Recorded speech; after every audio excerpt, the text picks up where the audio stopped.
Assalamualaikum and hi everyone. My name is Yasmin. I'm a student from the Islamic Science University of Malaysia. Today, I'm going to present my paper about the plants in the Quran that are associated with the punishment and the power of Allah. So here's the outlines.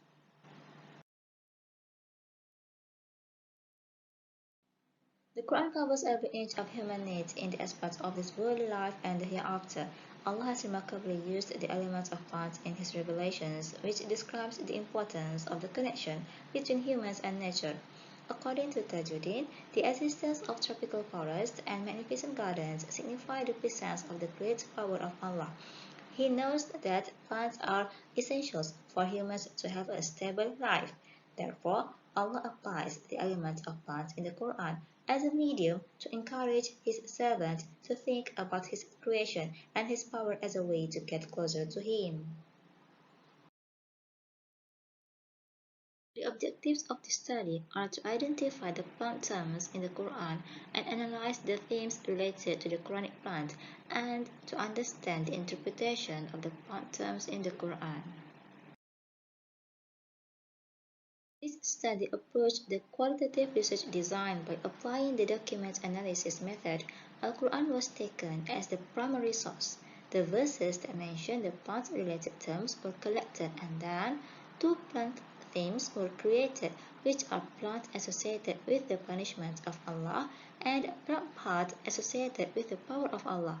Subsequently, the selected verses from each theme were analyzed based on the interpretation of Tafsir al-Azhar by Hamka and Tafsir al-Misbah by M. Quraysh Shihab. Results and discussion. Firstly, about the plants associated with the punishment of Allah. First, it's about the tamarisk or apple and lot tree or cedar.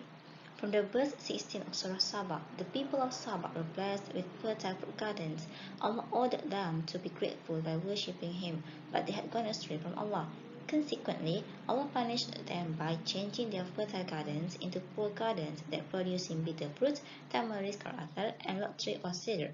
So here, Hamka described apple as a pine tree that grows straight upward with scarlet leaves and making a whistling sound when blown by the wind. The tree is beautiful to look at, but it will not give the fortune to live on. He then interpreted cedar as a lot tree, which is a fruitless and bushy tree. In contrary, Quraysh Shihab believed asal is a fruitless tree or thorny tree, and cedar is a lotus with little benefit. So here we can see the descriptions of both scholars on cedar is quite different. Cedar is a type of woody plant as described by Hamka, while Quraysh Shihab explains cedar as an aquatic plant.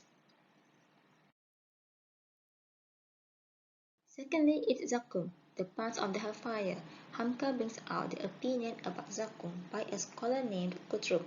He stated that Zakum exists in Tihama, Arabia, and the fruit is poisonous, which could lead to battle if eaten. And then the argument among the heathens of Quraysh, which Zakum is a kind of African dish, which is a mixture of dates and cheese. Abu Jahl used this food as a reason to insult Prophet Muhammad by asking it to be served to his guests. On the other hand, Quraysh Shihab portrayed the fruits of Zakum as awful and horrible. He expressed a few opinions of scholars about Zakum.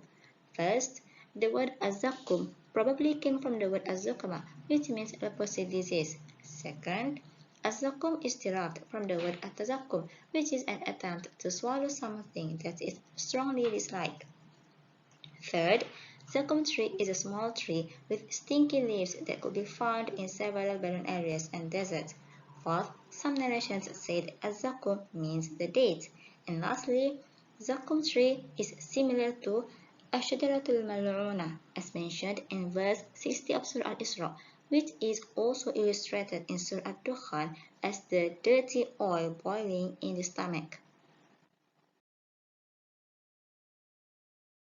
Plants associated with the power of Allah.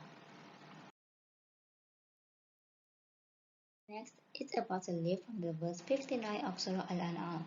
Hamka stated that leaves grow and fall alternately according to the seasons throughout the year. The process of fallen leaves is within the knowledge of Allah. He also believed that plant experts are the ones who understand that the phenomenon is known by Allah and not as just mere fallen leaves. As for Quraysh Shihab, he supported the view of Sayyid Qutb that human beings could not express a fallen leaf when discussing the breadth of knowledge. Such a description is only uttered by the Creator. Shihab also concluded, apart from the translation of the verse, that not a leaf falls, but he knows it, into three aspects. First, the transition of death and life. Second, free-fall motion and rapid movement from top to bottom. And third, the life towards destruction. Lastly, it's about the seeds and fruit pits from the verse 95 of Surah Al-An'am. Hamka emphasized that humans could take a lot of lessons about the miracle of life from the germination of seeds and fruit pits. People should observe how amazingly a coconut grows. The life cycle of the coconut remained unseen, which could not be resolved by any anatomist.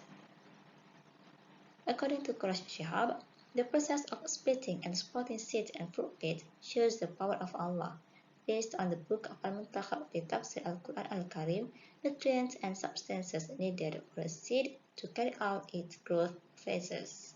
A plant manages to form a complete life cycle when it plants fruit to produce another batch of seeds or fruit pits. So, the life cycle of a plant is a sign of the certainty of the resurrection day and the power of Allah to raise the dead. As for the conclusion, Allah has used the plant element as a kind of punishment and showing His great power to mankind.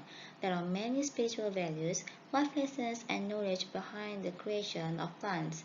The mentioning of plants in the Quran is to call for mankind to know Allah, worship Him as the only God, and glorify the greatness of Him. Allah does not create something pointlessly because He is the wisest. That's all from me. Thank you.